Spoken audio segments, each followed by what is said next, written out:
So, hi folks, this is the session that we're calling Joyful Judging, kind of an intro into entering an A&S competition and familiarizing everybody with some of the things to think about and expect when you are going to have a judged entry. First of all, I'm Ivy. I like competition and like judging. It's part of the reason that I've offered to do this because, nobody's going to hurt my feelings. And I have got a setup here of a reasonably decent arrangement for an A&S entry. When you are planning your A&S entry, it's really useful to think about your display. None of the decorative bits really count for or against you, but it's nice to have your display look pretty. So I always recommend that people bring a table cover of some sort, and then, of course, your item. Don't forget your item at home. Your documentation. I usually recommend that you have, a documentation set for the table, and then a set for the judges, so they can take this away, and especially if your documentation is more than a page or two long, it might take them a while to read through it. So it's worthwhile having copies that can disappear for extended periods of time without leaving your piece without anything for people to read. I like to bring along a couple pieces that are like, ingredients or materials that were used in the piece that helps people kind of understand how you got from raw materials to your finished product. I like to have a little summary doc. It can be just a couple sentences. I usually have, my name and contact information, a little picture of what I did, a little explanation of it, and then one or two sources at the bottom. So if people are looking at your thing and go, oh my God, that is the most amazing thing, I have to start it now, they can jump right in. You now have a new friend. They know how to contact you. They know some basics of what they're getting into. They've got some sources where they can get started until you can answer their frantic email when you get home. So, and then barring having a summary document, having business cards, or some other way for people to contact you. Something that's become very popular in recent years that is also really awesome is if you have a website or a blog or you've posted your documentation somewhere, and you can put a QR code so people can snap that and take it with them. Essentially, a more complete version of this idea. And then I always have a couple sources that are relevant to what I'm presenting on. In this case, I've got the kind of the key book, and then a couple pages here, which are printouts from the actual scanned items from the museum. And then just nuts and bolts of getting judged. Pee first. Same if you're judging. Yeah, and get yourself a glass of water. This will improve your life a lot, because there's nothing worse than being anxious and also being anxious. So, for today, what we are going to be looking at is this Schling and Stitch. It's essentially a metal embroidery pelican that I made for Baroness Khadija on the occasion of her receiving her pelican last year. And like I said, I'm Ivy, and I have two fearless judges here. If you guys could introduce yourself a little bit. I'm Petronoff, and my theory of judging an A&S is it's not about how good of a paper you can write. Because it's great, and if you can write a great paper, fantastic. But A&S is about what do you know. And in Northshield, verbal documentation is accepted. But that means as a judge, I may have to ask questions to see what you know. And you can never put everything you know in documentation that is readable in a reasonable amount of time, because that could be hundreds of pages. So it's part of my job as a judge is to find out what you know, ask questions, get clarification. Because not everybody is good at writing papers, not everybody likes it. A good paper, I absolutely encourage it, but it is not vital. But not every judge has this theory and not every judge has this ability, so the better your paper, the better you're likely to do, but I really, really try to help my entrants share what they know. Leading questions of the judge. A lot of times, if the question from the judge is something like, "Can you tell me some more about?" they're usually trying to get you to say the thing that lets them give you more points. So if they continue to look at you kind of confused after you've answered, ask them, what specifically are you looking for? And usually they can give you some additional leading questions. And if I know what I'm judging beforehand, I tend to do either, if it's something I'm familiar with, renew my research or otherwise do some of my own research so I have an idea what the good sources out there are, what they say and stuff like that. To have, to be able to better answer questions, ask questions, and to have a better idea, because really A&S is, you should both come away learning something. Or having ideas where to move forward, or, but both, everybody involved should come away with something. Hi, I'm Wynn. I'm brand new to judging. I'm old with the SCA, right? But I'm brand new to judging. I have never participated in either a mid-realm or a Northshield competition because I was scared. So I'm told, hey, come try this out. Let's go. The first thing I did when I found out who the entrant was that I was judging is I did exactly what you're talking about. I went and I looked at their pieces and I let them, in their own comfort, give me some explanations of what they're really interested in and which part made them excited. And then I took a look at the documentation while they're talking and I was finding the points. And so even as someone who's not strong on documentation, but also understanding that I want to learn from that person, that I want to know what they know, but then I can also bring in, they don't know I have art history degree, it's okay. So, being able to communicate in that way does help make it more comfortable. So use whatever you do know as a basis to create questions so that that person understands that you care about them. Yeah, that's my opinion. So, and for the purposes of this demo, I specifically chose both a very, experienced judge and a new judge because the point of view can be very different. The kind of questions you're going to get are somewhat different. And it's helpful to know that your judge might be a little bit nervous too. Yes. So yes, a lot of times this is something that is new for everyone involved. And one of the things we try to do in Northshield is, because you have to pre-register your entries, we try to match the entry with a judge, at least one judge on the panel, who knows something about your topic. We try not to throw just random people at you.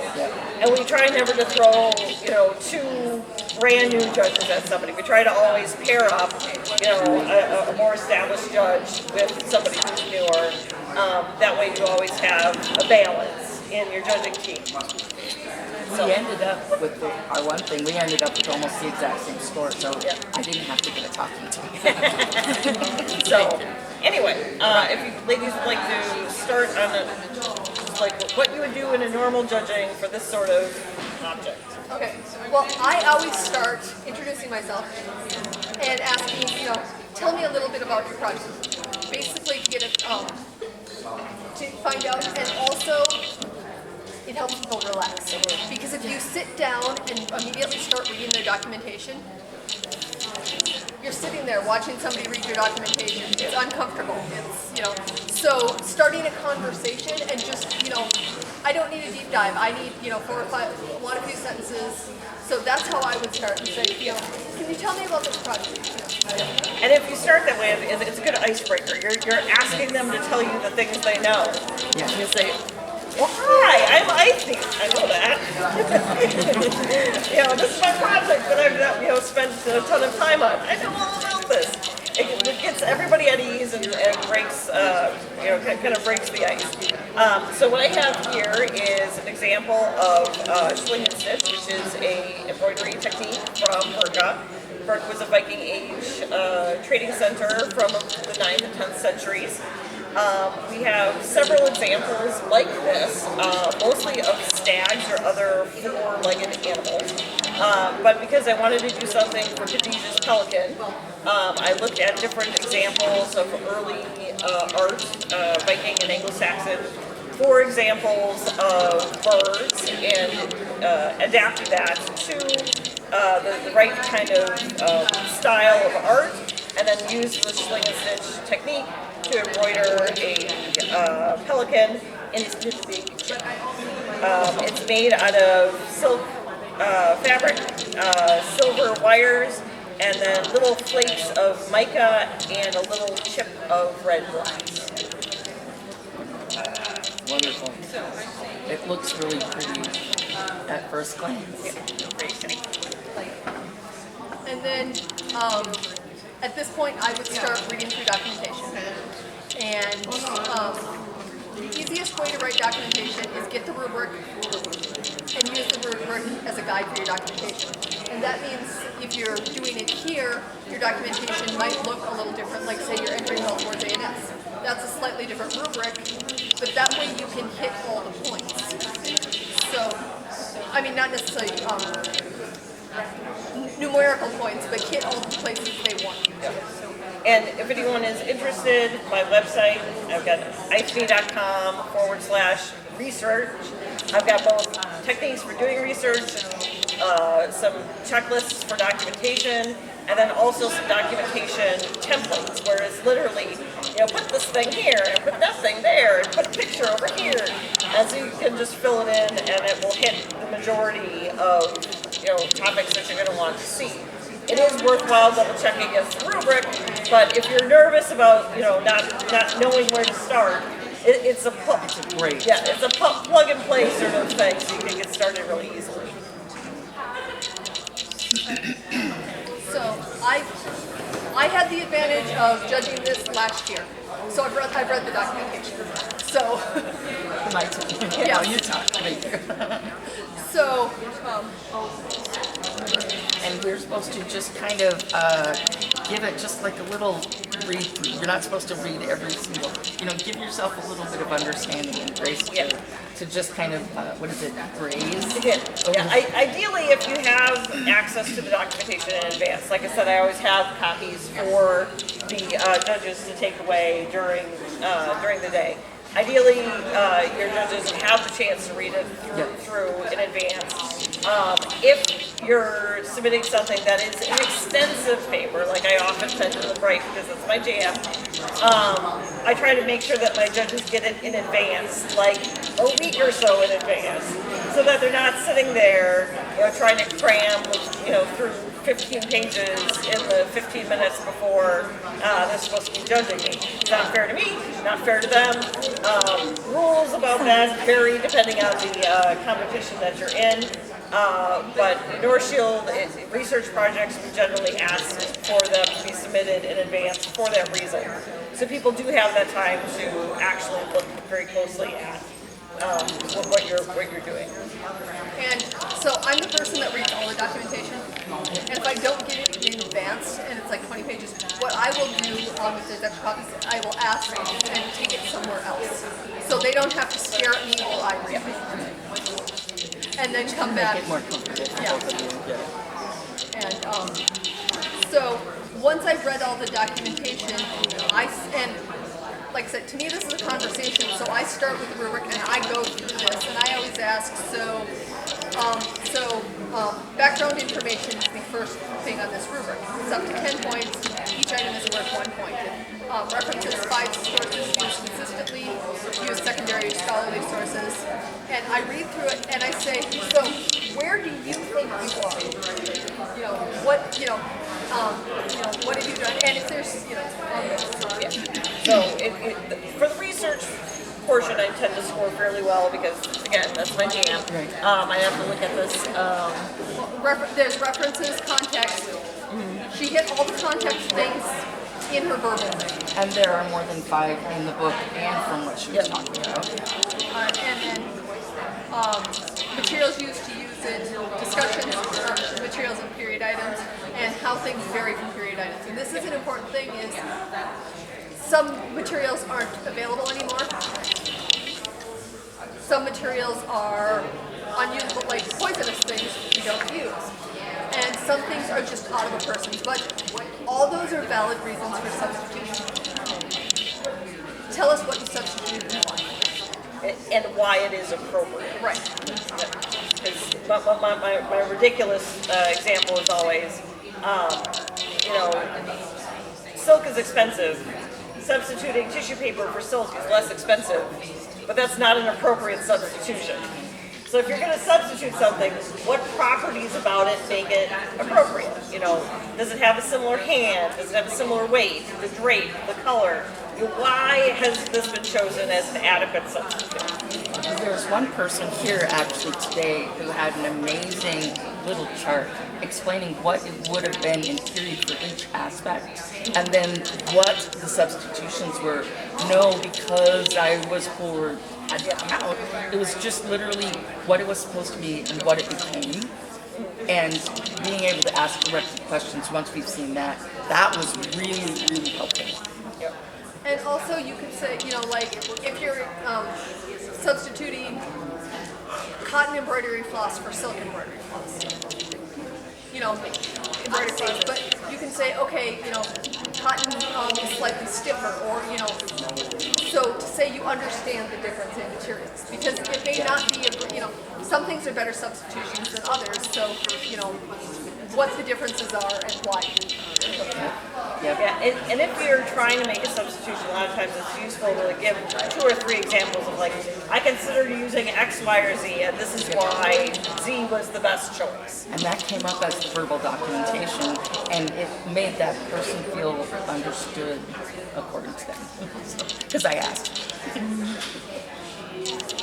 And because also a discussion I've had is you're copying a 16th century shirt that is linen, but you're doing it in cotton. But the easy answer is linen would be more appropriate. But if you can only find very, very coarse linen here, and the period one is very, very fine, very high thread count, a cotton may actually be a better substitute because it matches. So it's not a clear, which is good, which is, Okay, and then, so the object comparison describes the materials, variations, and varying forms of the period item. And then the process is the methods to historically use to construct it, and the tools, and the larger components. Yeah, and like I said, the tools are fairly easy because I literally just cut the wire on an angle, and I used the wire to itself as a needle. So I tried threading it through a needle that did not work well, even at a 30 gauge silver. Just using the sharpened end of the wire worked just great for the thin silk that I was using. As far as contacts, like I said, the extant examples we had were all quadrupeds, but that didn't really mesh well with my goal, which was to make a pelican pouch. So I looked at Anglo-Saxon and other Viking Age examples of birds in their artwork and adapted that into the same style that we saw the quadrupeds being done. Usually has different sizes as well. Like these are larger than this one. Yeah. So in that book, I kind of sized the pictures at that point to be what made sense for people to see. But here, this front page is all actually to scale. So this is how big all the things actually were, and you can see that they're quite small. This guy's just itty bitty. It's a wonderful redirect for you to be able to do, is this exactly what you want me to look at? Or this is a perfect scale example, Yep. right? And one example that's really important here is this one is the one that has the little silk that's left on it. And so it looks like a little pouch. It's sewn shut on 3 sides with the metal embroidery. And then there's some little bit of metal embroidery across the top. So it looks like, oh, baby, this is a pouch. But first of all, it's tiny.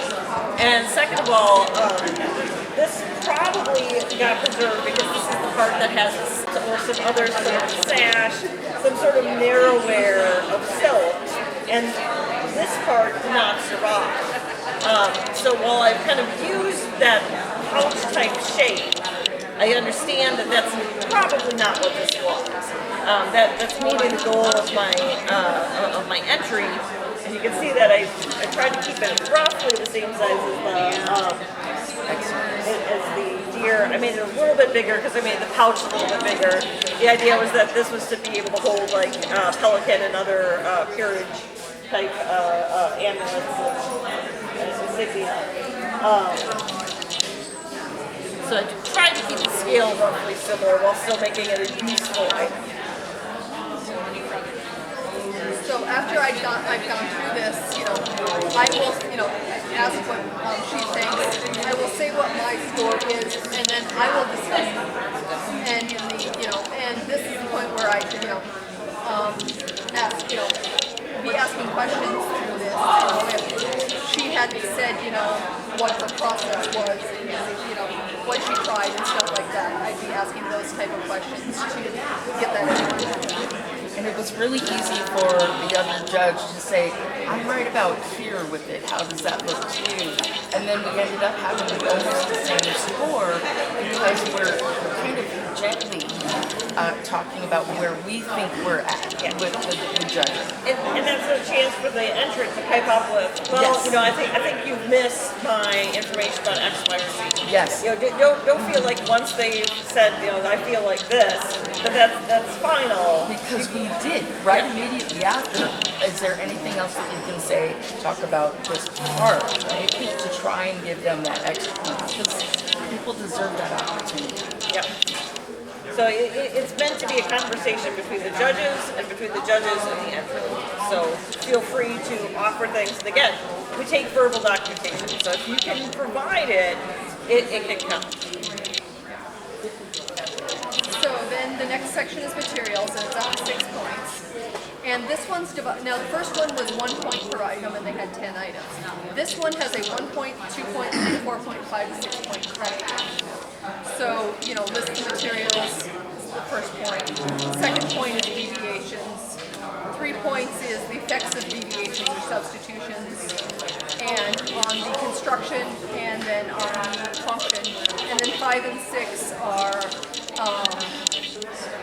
the materials accurately reproduce the important characteristics and do not affect the look, feel, or function, or all materials are period and correct for the item.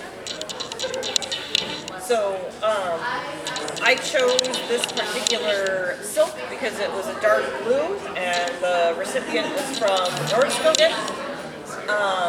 And so I kind of wanted to roll with the white and the blue for Northshield. And it is a reproduction of a silk that was found in Burqa, or at least an element of that silk. It doesn't have the whole brocade pattern, but part of it. But a problem I ran into was that it's a much finer silk than was used for the sling and stitch.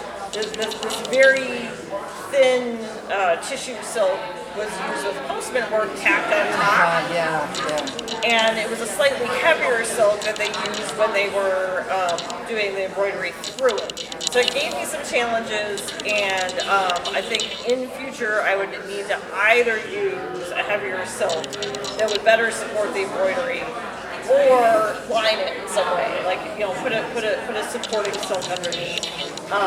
It caused some trouble as far as tension, and then also in the extant pieces where the silk is gone.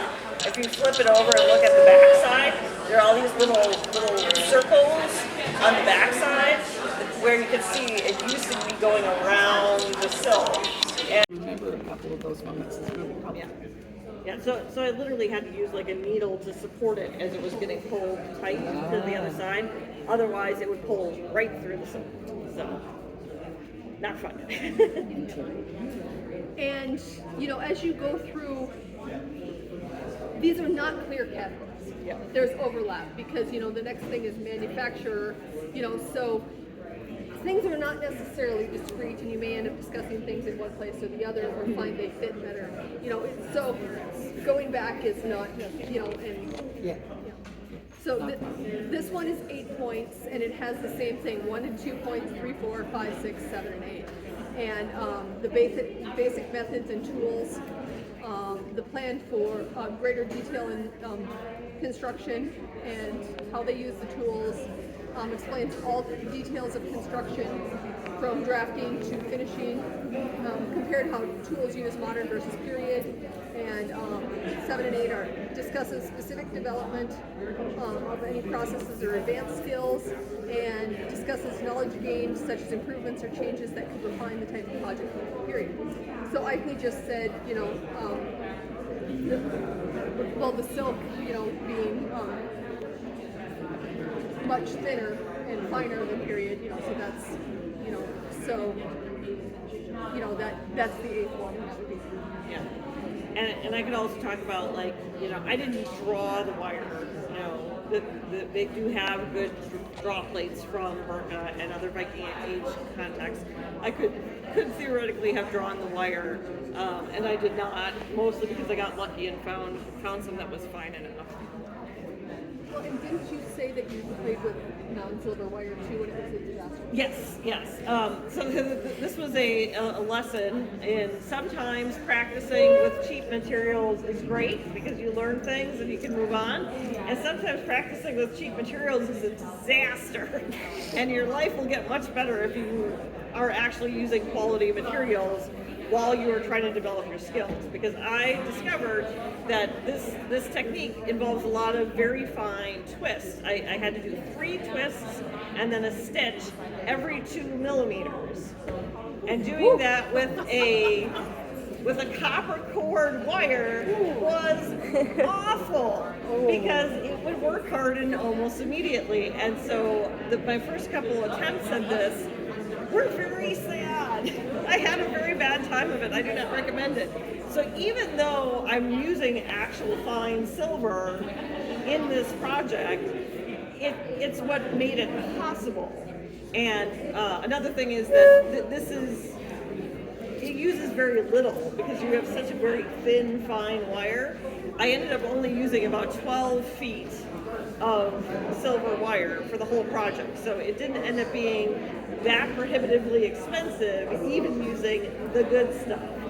So consider, like, if you need to develop a skill and it's going poorly, consider scaling your project down, do something little with the good stuff, and see if that helps. So the next one is craft, and it's up to 5 points. And so there's a caveat here that says workmanship may exceed that of period, but it's not required to do so. So I took a class at Penzic once, which was fascinating, which was completely awful period sewing. And it was extant garments that were awful eyelets and poorly sewn and patched and everything else. And not everything in period was incredibly well done. We have survivorship bias because, your bad projects don't get saved. So, but there were plenty of people in period that were bad at things. Or just had other priorities.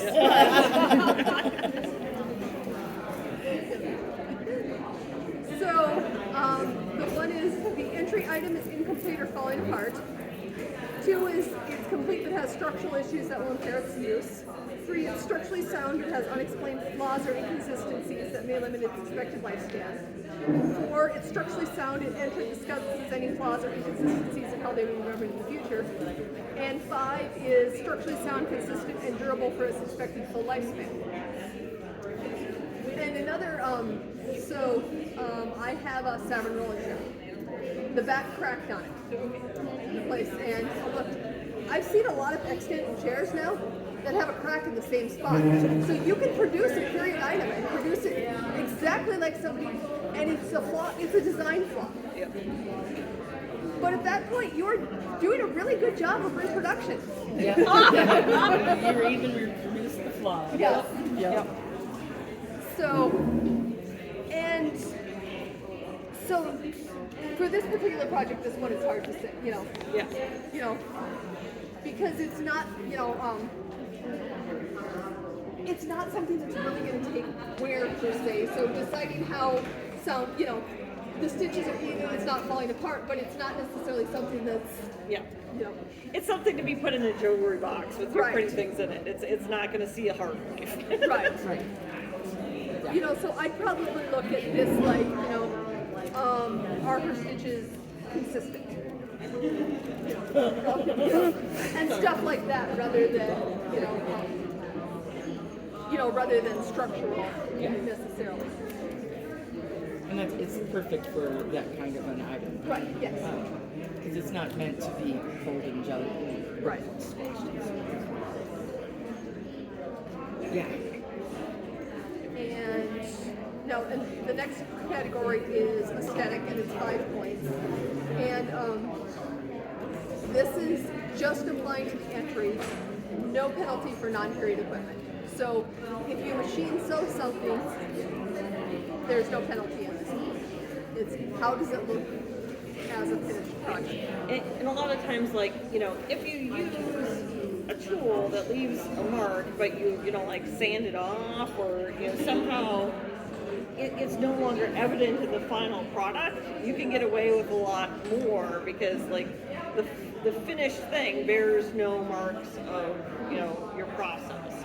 So think about ways to finish your project to give it a more polished or a more historically accurate feel to it, even if you did use a sewing machine, a bandsaw, whatever.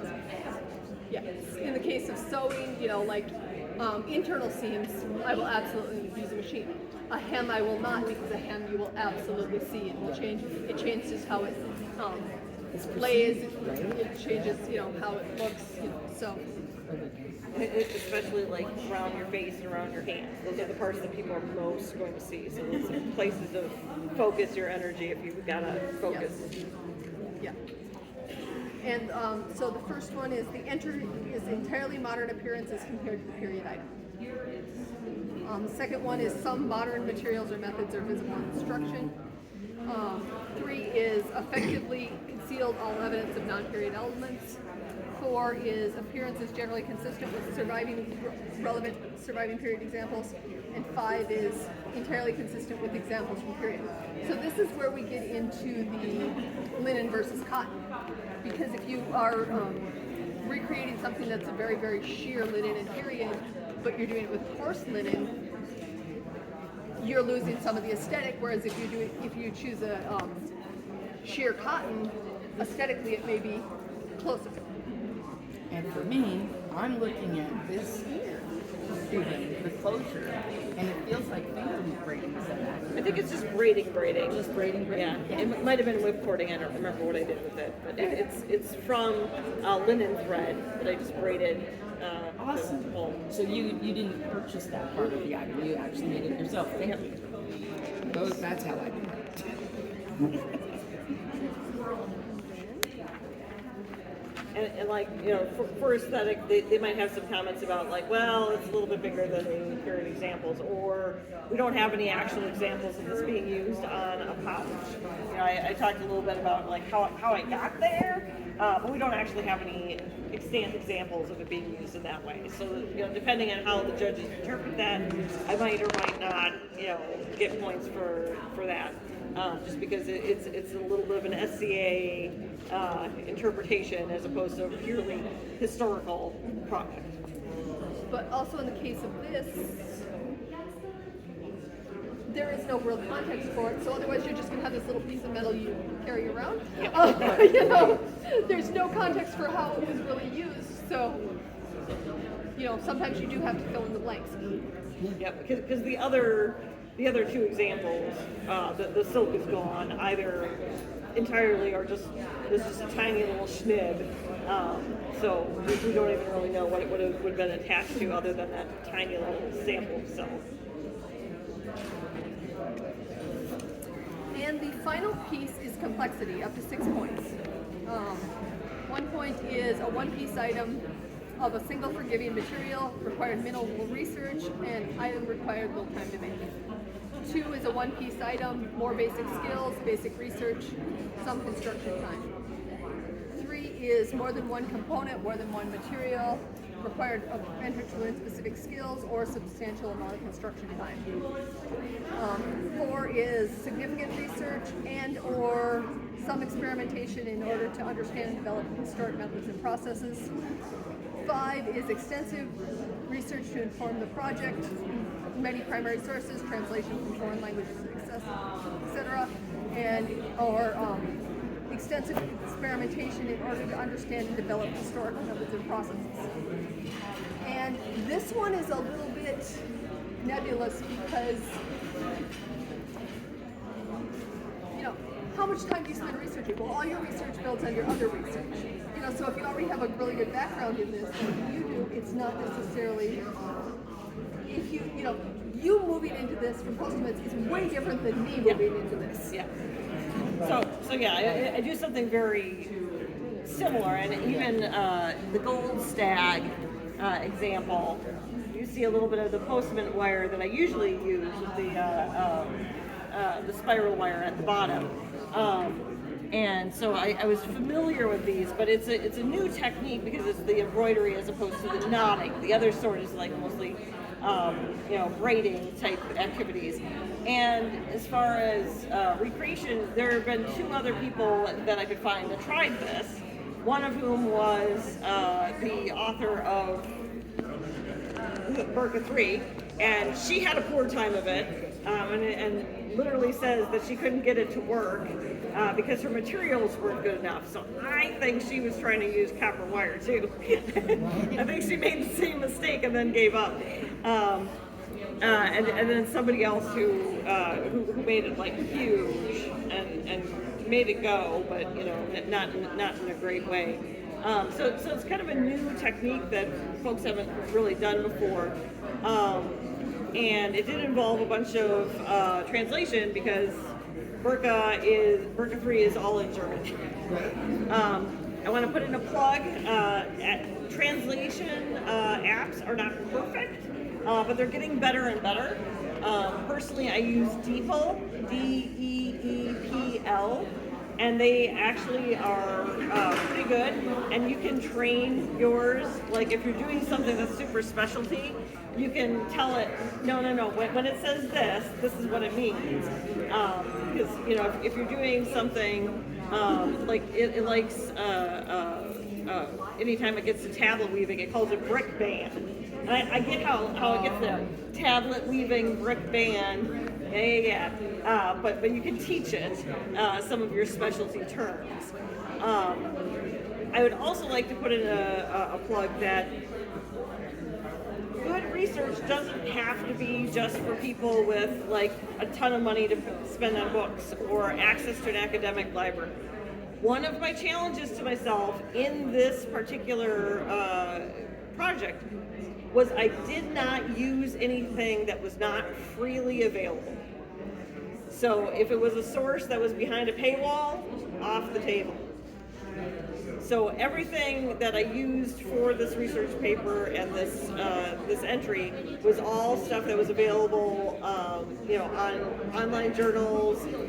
Burka 3 is now available right from the museum website.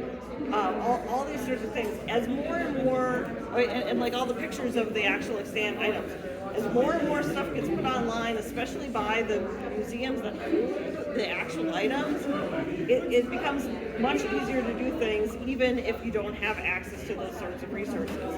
Also, there are a lot of librarians and academic nerds in the SCA that are more than happy to help you get to the resources that you need. So if you do find yourself paywalled and needing something, ask around. There's probably somebody near you who's either has it already or is willing to share it with you through whatever system they have to lay their hands on it.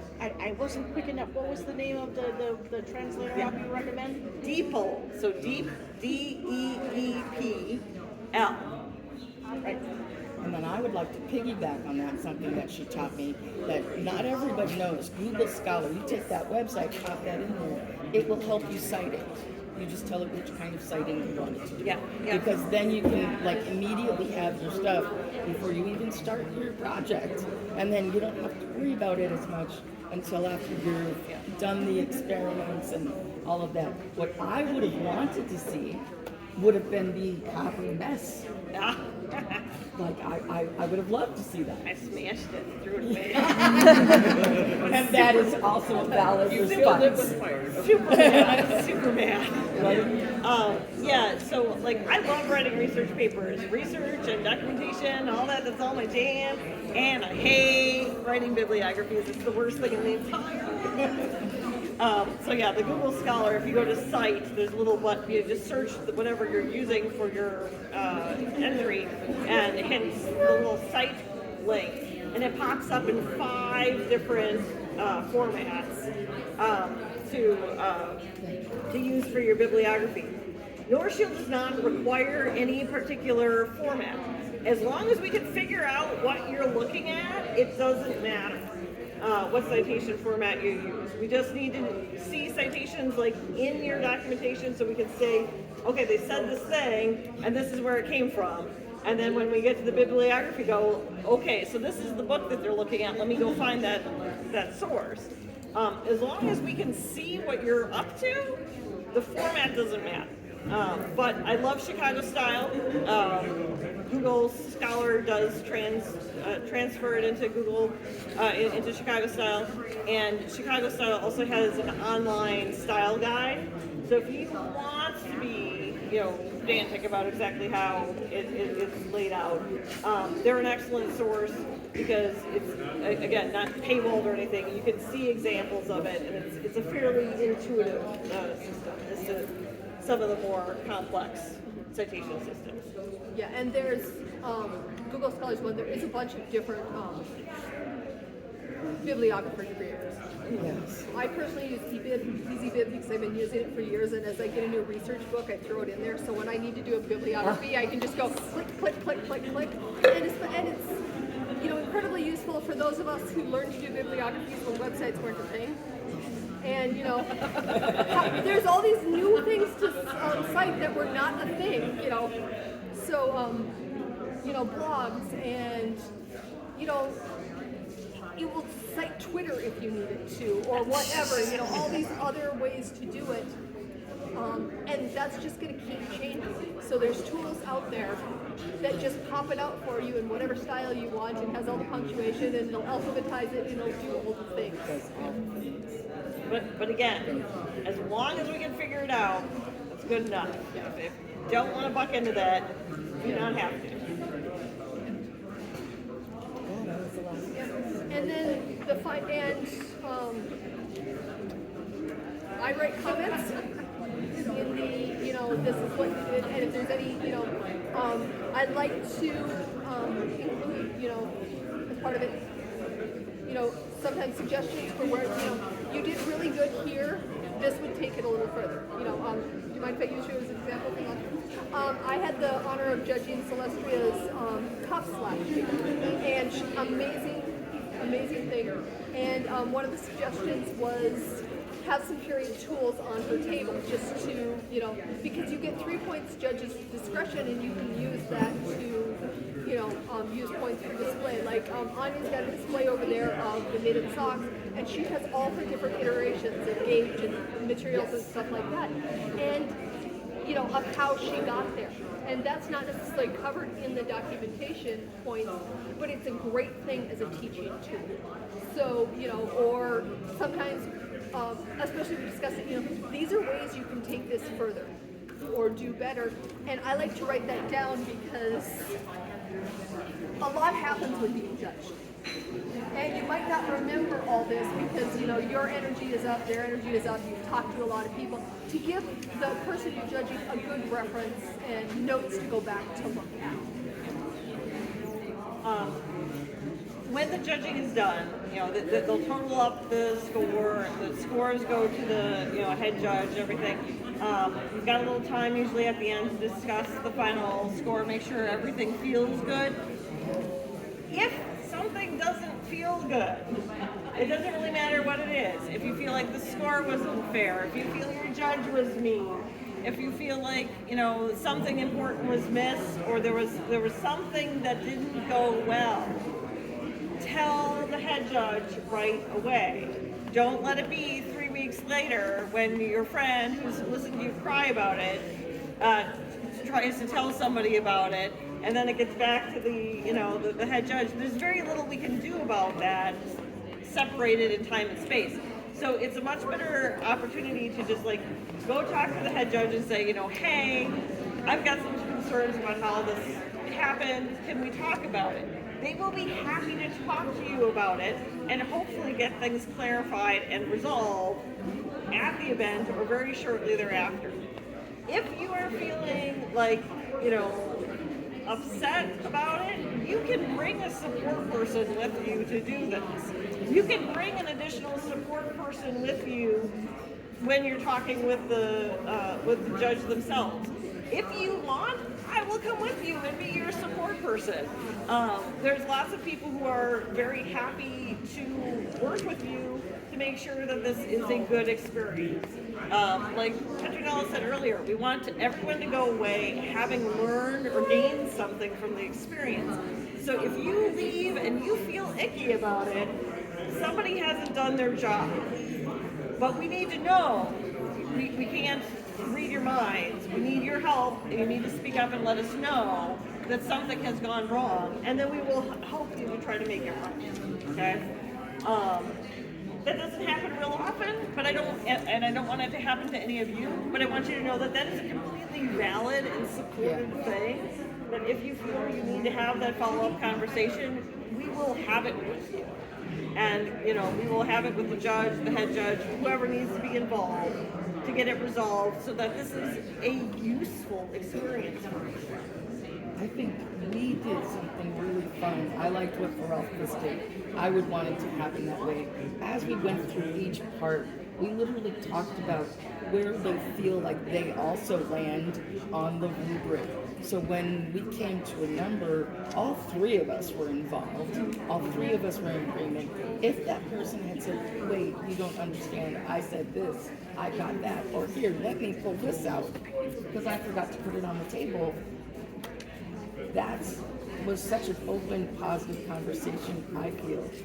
And that's how I would want to be treated. So, yeah, it was cool. I loved that. And two things. One, sometimes new people will ask to shadow a judge. If you don't want somebody other than your two judges there, it is perfectly okay to say no. You do not have to be a training opportunity. If you want to be fantastic, then you can say no. And two, what Dyson said, the conversation. Sometimes you're just not in the mood to have that conversation or not able to. Talk to the judge anyway and say, hey, this happened. I really, lay out a bit. I don't want to have this conversation now. I need you to know and follow up with me Monday or two, and follow up, because sometimes you just may not be there right now. And if, But identifying it as soon as possible. Yeah. So people know that it needs to happen. yes, absolutely talk to them before you leave the site. But Yeah, and another thing is, if there is a judge that you and they just do not mesh, you can ask not to have them assigned to you. Or if it's somebody that you have a relationship with, I wouldn't judge one of my dependents. If there's some reason that you do not want to have somebody on your judging team, you can request that. Just talk to the head judges. Okay. Does anybody have any questions? Everybody's ready and excited? Gonna do the thing? Do the thing. So yeah, I'm always available afterwards if anyone has any questions. Feel free to reach out. I like doing documentation. I like looking at other people's documentation. Feel free to send me documentation. It will make my day. And otherwise, go forth. Spread the good word. Hopefully, we'll see many of you back here next year as entrants in the competition. And enjoy your A&S.